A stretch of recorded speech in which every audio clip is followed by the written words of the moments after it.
Alright, so we have a question here where we need to figure out the wavelength, lambda, and the frequency of a wave in a string.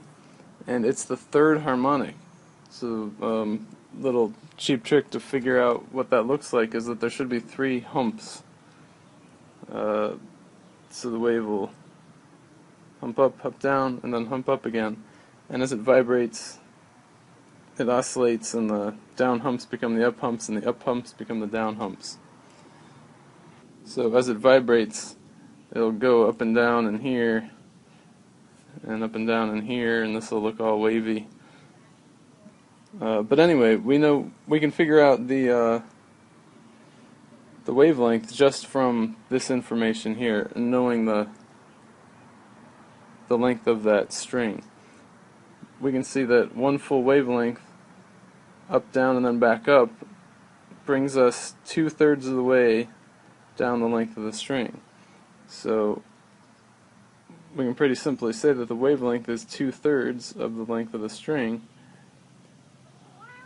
which is 2/3 of 0.67. And just like that, we have our wavelength. The frequency is a little more difficult, because to relate wavelength and frequency, we need to know the velocity of the wave. The equation that relates velocity and frequency and wavelength is just that the velocity of wave is the frequency times the wavelength. So if we want to find the frequency, we solve that equation for f, and we hit a dead end because we don't know the velocity. Or do we? The trick here is that you just have to know this equation for the velocity in a string, which is this. Velocity equals the square root of the tension in newtons in the string over the mass per length of the string.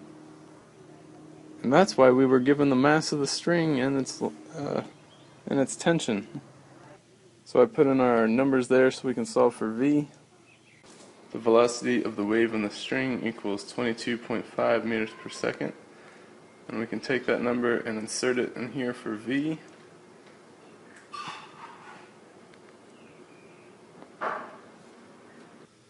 And then for lambda, we put in the wavelength that we found over here, like so, and that gives us 50.4 for our frequency, and the units, meters cancel, are 1/seconds. And that's okay, because that's what hertz is. And there we have it.